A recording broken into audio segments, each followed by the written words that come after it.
Muito bem. Quero te convidar então agora à leitura da palavra do Senhor mais uma vez. Texto de Gênesis é o texto que nós vamos estudar nessa noite, ou melhor, vamos meditar nessa noite. No livro de Gênesis, capítulo 40, verso 9 ao 15. Vou ler mais uma vez. O texto está aí na tela, mas mesmo assim nós vamos ler. Nos diz assim a palavra do Senhor. Então o copeiro-chefe contou o seu sonho a José e lhe disse: Em meu sonho havia uma videira perante mim, e na videira 3 ramos. Ao brotar a vide, havia flores, e seus cachos produziam uvas maduras. O copo de Faraó estava na minha mão.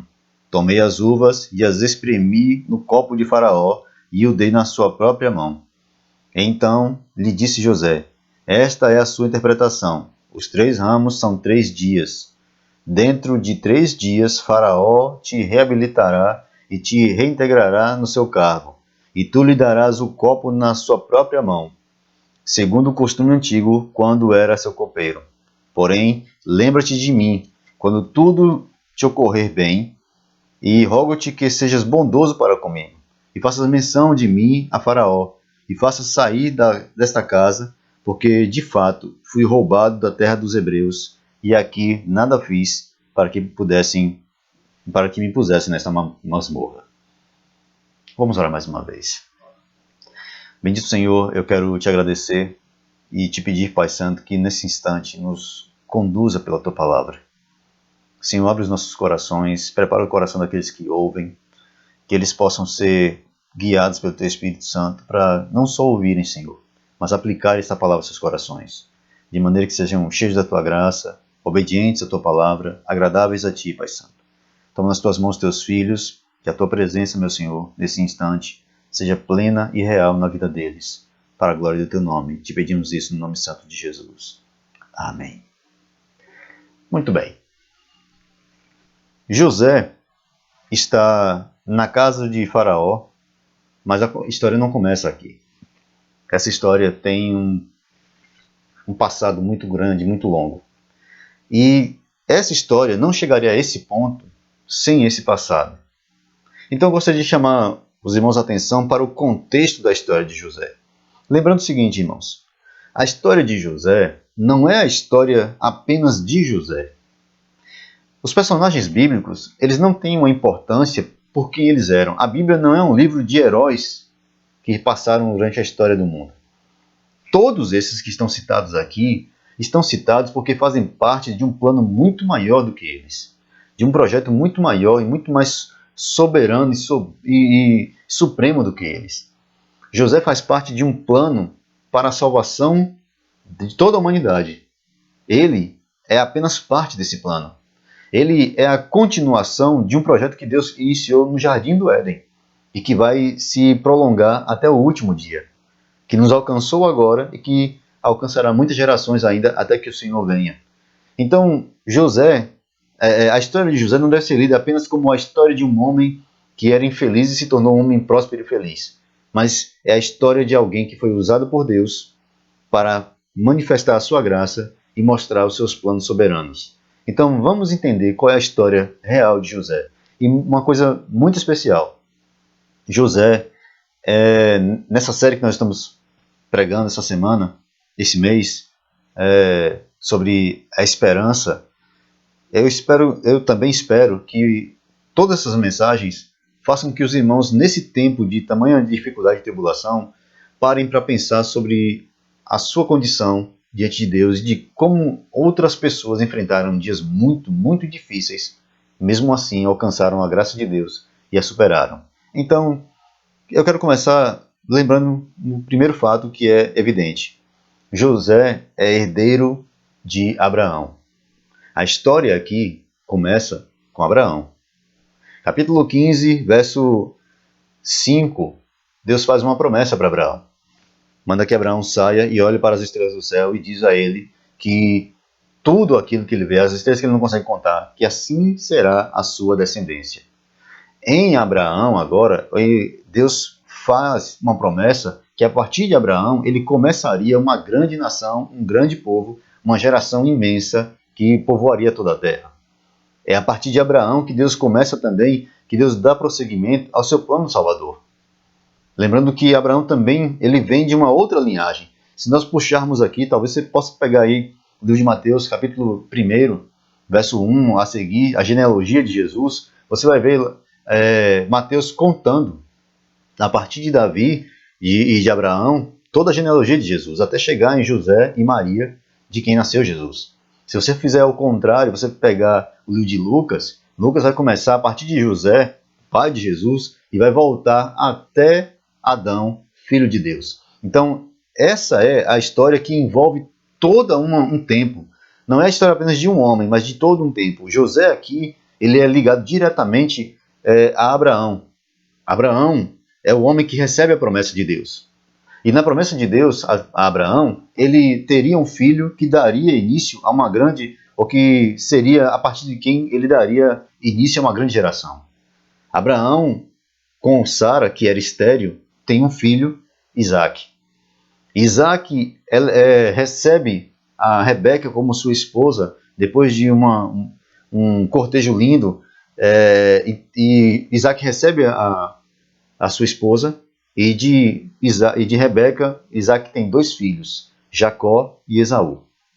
Quando os dois estão no ventre, são gêmeos, os dois estão no ventre, o Senhor fala com com Rebeca, e fala também com Isaac. O maior servirá ao menor. A partir dali, Jacó estava escolhido para ser aquele que daria sequência à linhagem santa. Não seria Esaú, mas seria Jacó. E Jacó então recebe a bênção da primogenitura. Ele é o que dará continuidade ao nome do seu pai e também dará continuidade também ao crescimento desse grupo que o Senhor disse que povoaria toda a terra. De Jacó nascem 12 filhos.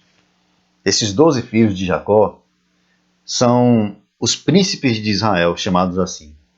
Esses 12 filhos dele são os homens que irão herdar de Deus a terra prometida. Não os 12 em si, mas aqueles que virão a partir deles. Entre esses 12, tem um que é o mais novo, ou o quase mais novo. Né? O mais novo é Benjamim, mas o antes de Benjamim, José. José é o filho querido de Jacó, porque é seu filho da velhice. É o filho em que ele já teve da sua esposa amada, a mulher que ele amava, mas que só nasce já na sua idade mais avançada. Jacó amava muito José. José era o querido de Jacó. Jacó tratava José diferente de seus irmãos. Jacó amava mais a José do que a seus irmãos. Isso é um problema. Isso vai gerar um problema. No livro de Gênesis, capítulo 37, verso 3, nós vemos Jacó falar que José é o seu filho preferido. E aí nós entramos num segundo ponto que é o que esse contexto todo vai gerar. A partir do momento que José tem essa linhagem, agora nós vamos ver que esse José, escolhido por Deus, vai ser colocado em grandes provações. E na primeira dessas provações, desses conflitos e sofrimentos que ele vai começar a sofrer, surge o primeiro na sua própria casa. José começa a ter sonhos. E nesses sonhos Deus começa a mostrar a José coisas sobre o futuro que ele não está entendendo. Ele não faz ideia do que seja. Os irmãos e o pai interpretam o sonho. Entendem o sentido da coisa. Mas não conseguem entender como as coisas irão acontecer. Mas todo mundo entendeu o que é que significa. Esses sonhos não eram sonhos de José no sentido de que as coisas que ele almejava e Deus fez. Não é isso. José aqui não é o protagonista da história. É Deus que está fazendo as coisas. Deus está mostrando a José qual é o caminho que ele já traçou para ele. José não tem nenhum poder sobre isso. Não é porque José está sonhando que essas coisas vão acontecer. Não é porque José colocou no coração dele, não é porque José tem sonhos e desejos que essas coisas vão se cumprir. José está obedecendo, está dentro do plano soberano de Deus. E Deus está mostrando a ele os passos que essas coisas vão alcançar. Ele não sabe ainda. Ele apenas está vivendo um dia após o outro. Pois bem, diante desses sonhos que ele conta para seus irmãos, No capítulo 37, verso 4, você vê os irmãos dele já o considerarem soberbo e passam a lhe odiar. O texto é muito claro quando diz que os irmãos de José o odiavam. Por quê?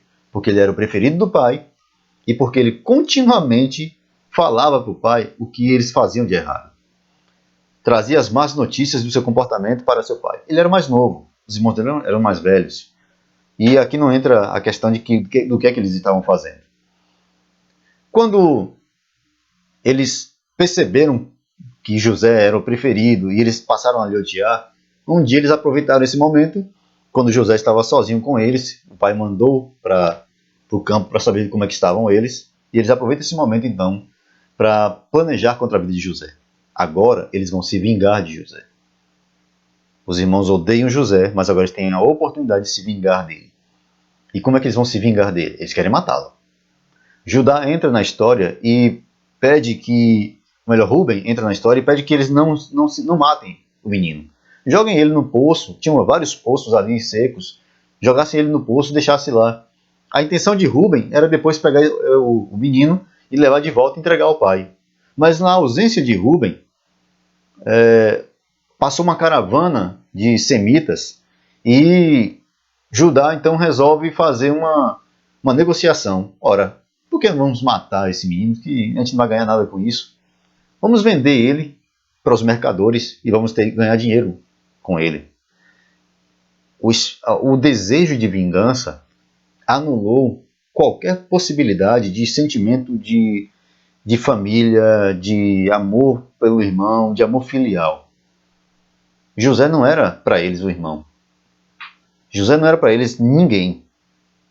Para eles, José era apenas um encalço, alguém que estava gerando problemas para eles.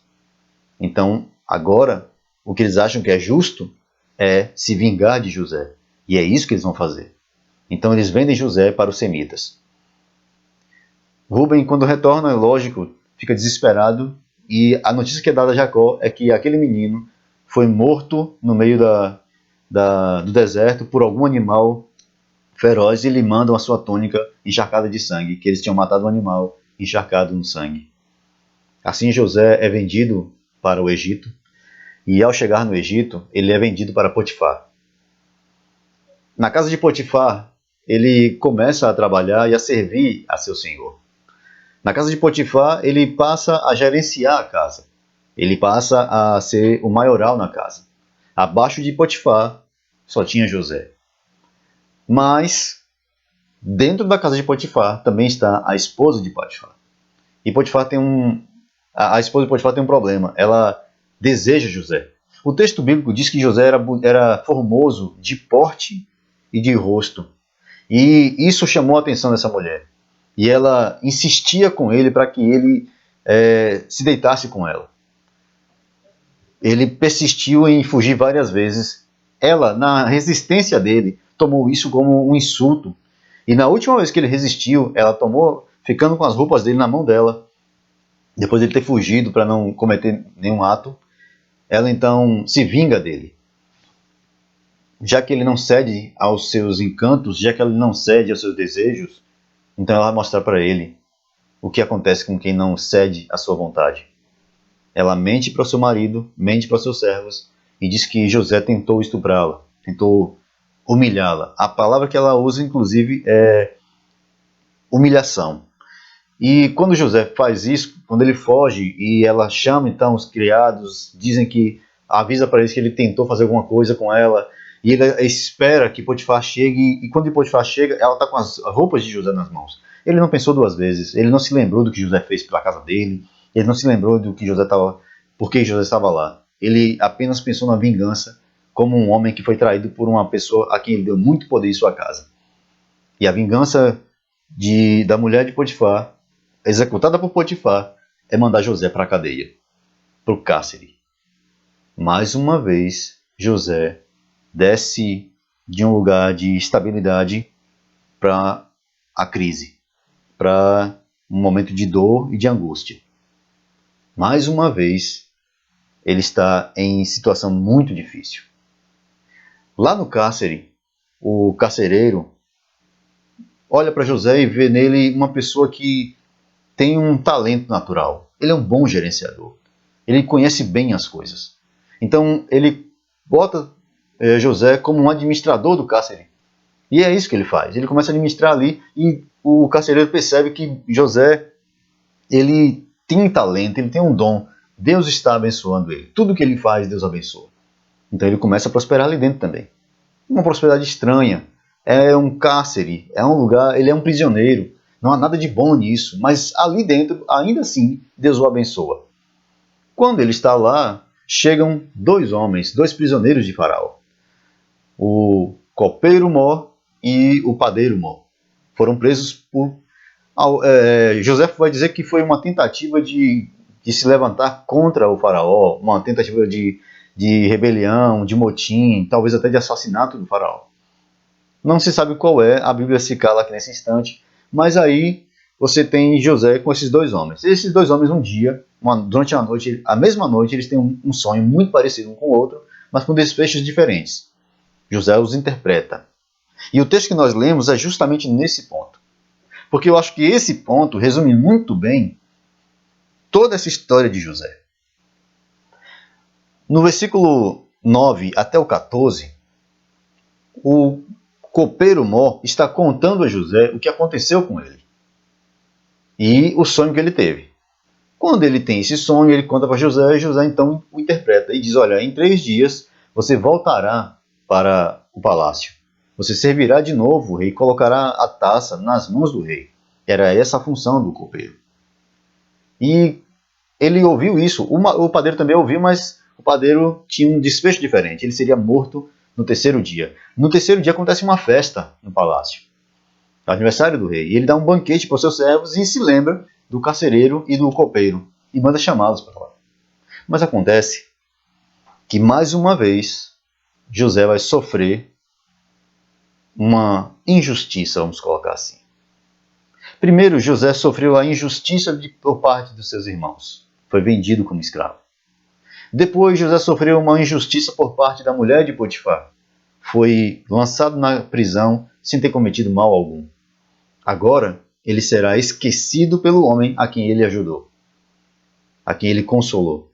O copeiro Mó, que um dia ouviu de José o consolo em saber que ele iria voltar para o palácio, teve seu sonho interpretado, se esqueceu de José. Houve a festa, tudo aconteceu normal e passaram-se muitos dias. Muito tempo. Por muito tempo José está na prisão, por muito tempo José pode sofrer e pensar sobre seu sofrimento. E talvez por muito tempo José possa questionar onde está o Deus de justiça. Onde é que está a justiça do Senhor? O versículo de número... o capítulo de número 39, no verso 15, José fala que ele, de fato, foi roubado da terra dos hebreus e ali ele nada fez que pudesse colocá-lo naquela masmorra. Mas, veja, o que José está dizendo é que ele sofreu uma injustiça e que talvez por causa dessa injustiça ele devesse,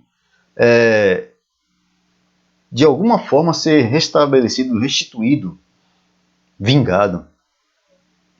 É interessante o que Tiago diz na sua epístola, capítulo 1, verso 19 e 20, que a ira do homem não opera a justiça de Deus. Nós devemos ser tardios em falar, tardios em se irar e prontos para ouvir.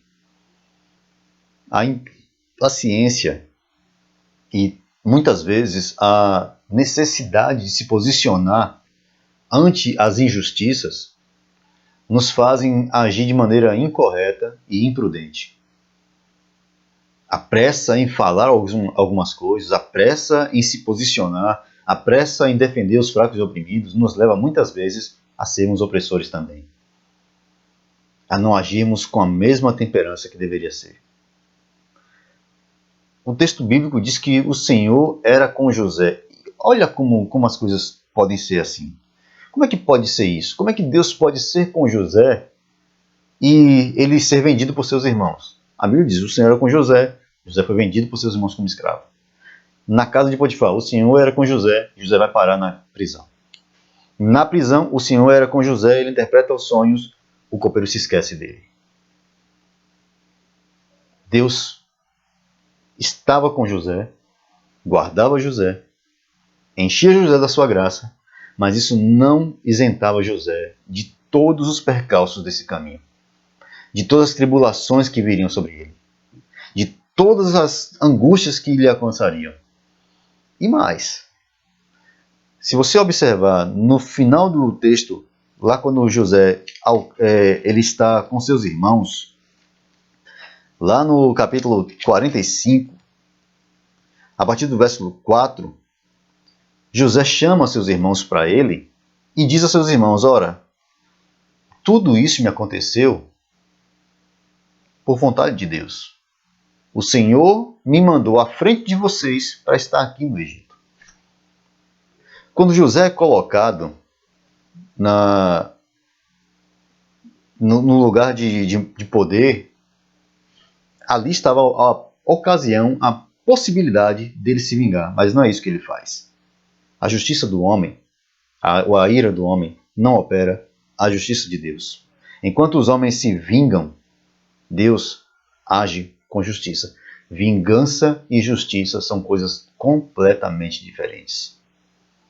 Na vingança, é o desejo de ver o outro sofrer tanto quanto eu sofri, ou mais do que eu. A vingança é o desejo de ver alguém padecer horrivelmente por causa das coisas que me fez.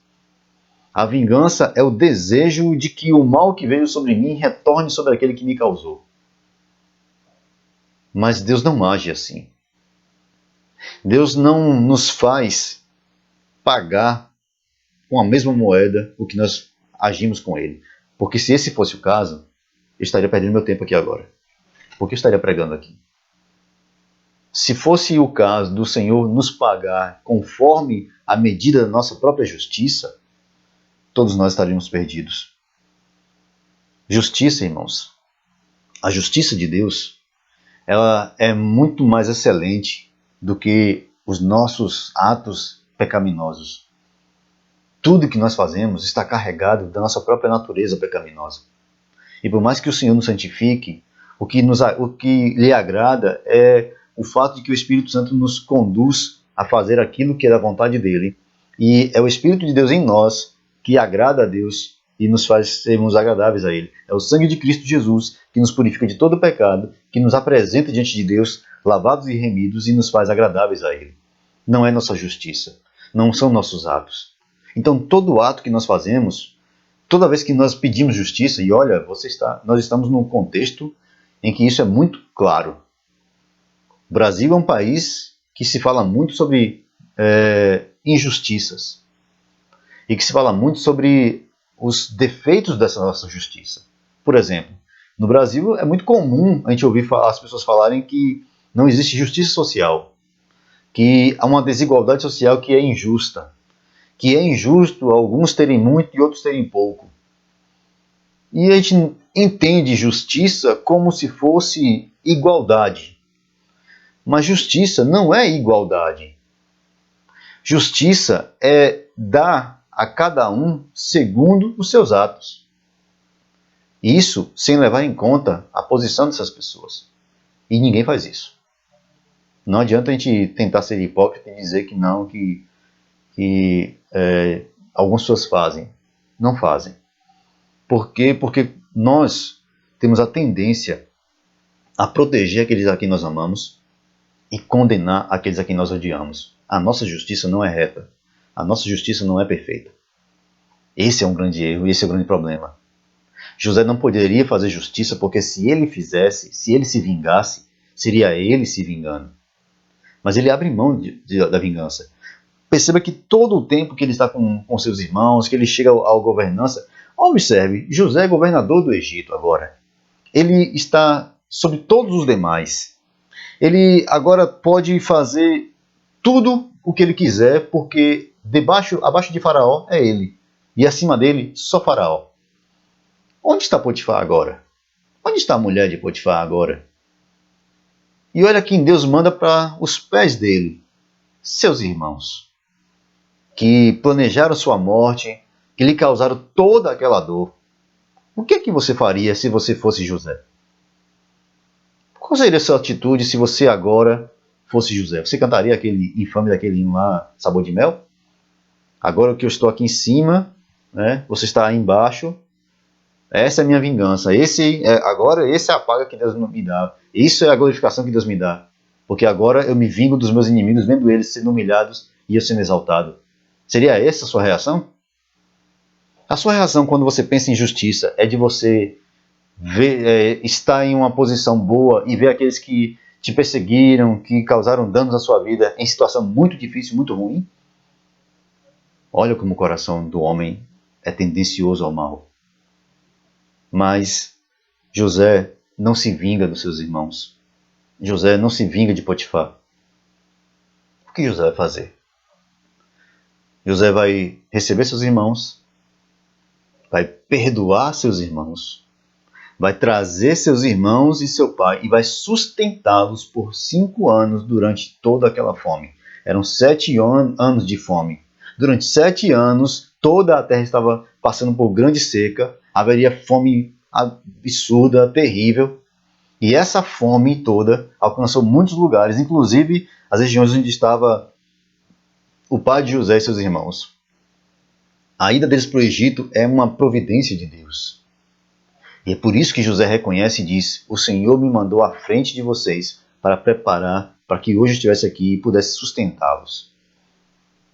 O mal que os irmãos de José fizeram a ele, na verdade, era um bem que Deus estava fazendo para o seu próprio povo. Como a gente pode compreender essas coisas? Mesmo que a gente não compreenda, irmãos. Mas nós temos que entender como a justiça de Deus está muito acima, muito além dos moldes humanos, da moral e da ética humana. Deus preparou um caminho e usou José para isso. E agora José chega nesse momento, ele não usa isso como vingança, mas usa isso como um meio de graça, um meio da graça para abençoar seus irmãos. Diante de tudo isso que aconteceu, precisamos pensar sobre uma outra situação. José é colocado no Egito, traído por seus irmãos, é colocado no Egito, ele mesmo guarda seus irmãos, ele protege seu pai, ele sustenta eles durante muito tempo. Na teologia nós costumamos dizer que existem tipos de Cristo no Antigo Testamento. Esses tipos são são maneiras, são pessoas que viveram revelando partes do caráter de Cristo, revelando parte do caráter do próprio Deus. Na vida deles, Deus revelava o seu próprio caráter, sua própria graça, seu próprio poder. Então, o que é que está acontecendo? Deus está usando José para mostrar o que é a graça dele e como essa graça mais tarde vai se revelar em Jesus. Sim, porque José é um tipo de Jesus. Quando eu falo tipo aqui, eu não estou falando que José é um pequeno Jesus ou é um Jesus antes de Jesus. A vida dele aponta para um Jesus, um Cristo perfeito. E é esse Cristo perfeito que vai aparecer mais tarde. E quais são as coisas que apontam para isso?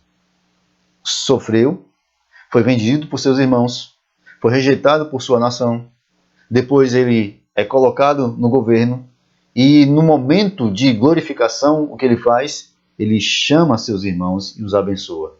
Jesus foi traído por seus irmãos, foi vendido por seus irmãos, negado por sua nação, mas no momento em que ele é glorificado, o que ele faz? Ele chama os seus servos, chama os seus filhos e diz: eu estou preparando lugar para vocês. Eu vou, mas voltarei. E quando eu voltar, levarei vocês para ficar comigo mesmo, para que eu cuide de vocês, para que vocês estejam comigo todos os dias. Cristo é a manifestação maior desta graça.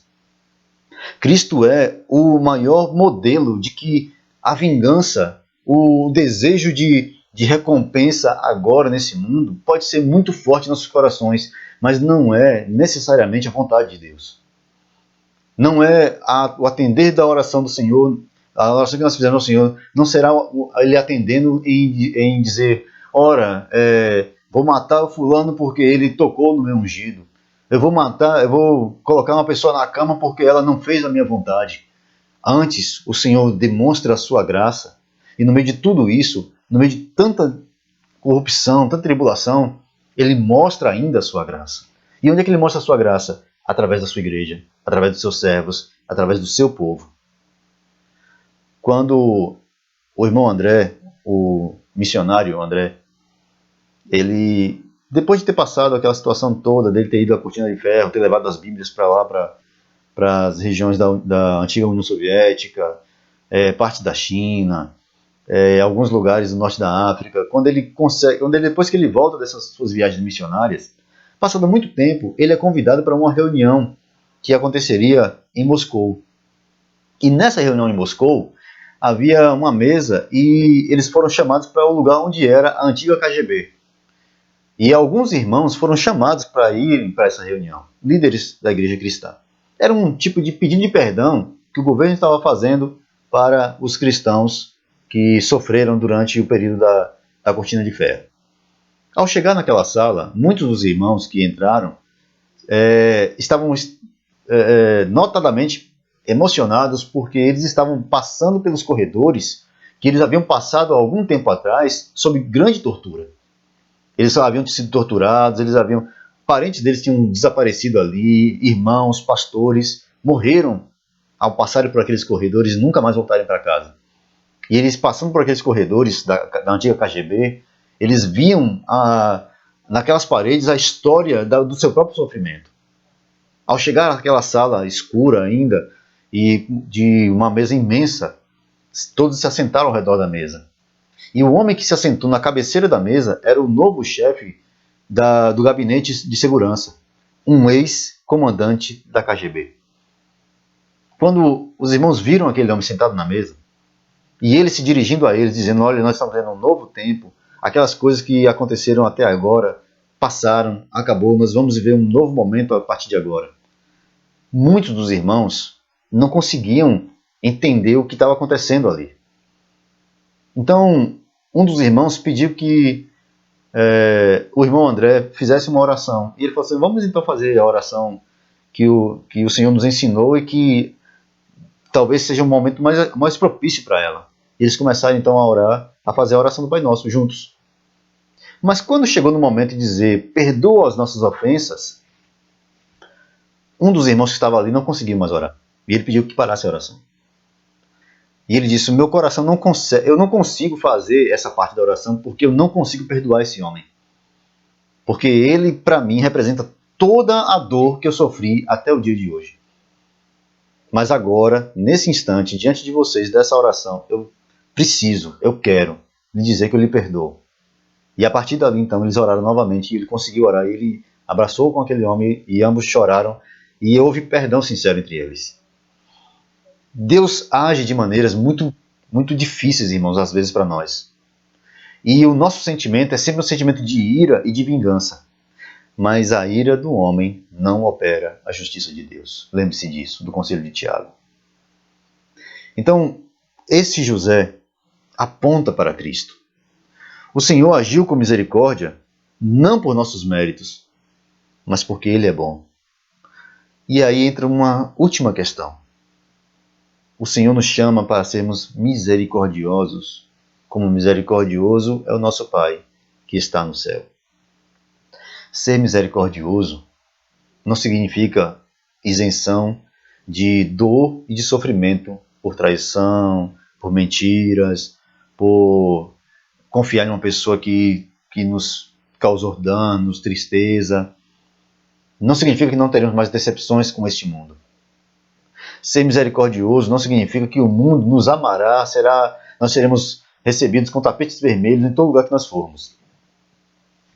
Ser misericordioso é o ato de nós sermos verdadeiramente nascidos de novo e agirmos como Cristo nos ensinou, apesar de quem nós somos e apesar de quem os homens são.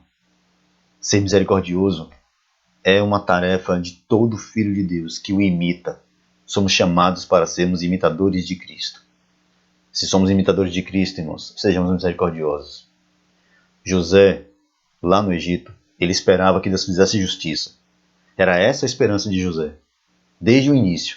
A fala dele, ali no capítulo 40, versículo 15, a fala de José é essa. Eu estou aqui, eu fui vendido injustamente por meus irmãos, eu vim para o Egito, eu fui colocado nessa cadeia injustamente, não fiz nada para estar aqui. E quando você estiver lá, lembre-se de mim. Ele sofreu injustiças e esperava que a justiça fosse feita. Mas o que ele não sabia é que aquele caminho que parecia para ele absolutamente injusto era o caminho que Deus estava usando ele para lhe conduzir até o momento crucial da história de seu povo. Nós não entendemos os caminhos do Senhor. Nós não entendemos os projetos e os planos de Deus. Mas independente de nosso entendimento e de nossa compreensão, sejamos obedientes à voz do Senhor. Sejamos obedientes ao sentimento que Deus nos chamou a ter. Sermos misericordiosos, como Ele é. Sermos pacientes na sua graça e na sua misericórdia. Que Deus em Cristo, meus irmãos, nos abençoe nessa noite. Que o Espírito Santo do Senhor nos conduza a não só ouvir a palavra de Deus, mas sermos conduzidos também a viver por ela, que é a parte mais difícil. Vamos orar mais uma vez. Bendito Pai, muito obrigado, meu Senhor, por essa noite, por esse tempo que nós passamos aqui juntos, meditando sobre a Tua Palavra. Senhor, nem de longe, Pai, nós ousamos dizer que o Teu caminho é um caminho fácil, que a Tua Palavra nos ensina coisas muito simples e que nós somos capazes de vivê-la. Pai Santo, nós te pedimos que Teu Espírito Santo nos ajude nisso. Nos ajude, meu Senhor amado, a sermos misericordiosos. Nos ajude, Senhor amado, a não termos esse sentimento de vingança que é tão normal, que é tão natural para nós, meu Senhor. Pai Santo, nos ajuda a perdoar e a sermos perdoados também, Senhor. Nos ajuda, ó Deus, a olhar para as intempéries desse mundo, não como um momento de desespero, mas antes, meu Senhor, como um tempo que o Senhor está nos preparando para algo muito maior e muito melhor. Senhor, para aqueles que olham para esse mundo e não encontram justiça e não veem nada de bom e que não conseguem compreender por que o Senhor não age ainda, bendito Deus, que as Tuas palavras ecoem no coração dos Teus filhos e que eles possam se lembrar, Senhor, daquelas palavras que lá de Apocalipse, meu Senhor, quando o Senhor diz às almas que estão debaixo do trono, que elas se lembrem, que elas se acalmem, que elas tenham paciência até que se complete o número dos salvos. Senhor, em nome de Jesus, nos dá calma, nos dá paciência, nos dá tranquilidade para passar por esse tempo, para passar por todos esses tempos, meu Senhor. Fortalece a Tua igreja, guarda os Teus filhos, ser conosco em todo o tempo. Te pedimos isso no nome santo de Jesus. Abençoe a Tua igreja para a glória do Teu nome. Te agradecemos em nome de Jesus, meu Senhor. Amém. Deus abençoe os irmãos. Terça-feira à noite estamos aqui com a Escola Bíblica. Deus permitir, estaremos aqui dando sequência ao estudo do livro de Êxodo. E na quinta-feira, irmãos, estarei na igreja das 18 às 19. Tá? A gente reduziu em 1 hora o atendimento por conta do decreto do prefeito, então, ou do governador. Tá no mesmo. Então, nas 19 horas a gente encerra o atendimento lá, tá certo? Então, os irmãos estejam à vontade para estar conosco lá. Deus abençoe os irmãos, que o amor de Deus, que a graça do nosso Senhor e Salvador Jesus Cristo, que a comunhão e as consolações do Espírito Santo sejam com todos, hoje e para sempre. Amém. Deus abençoe.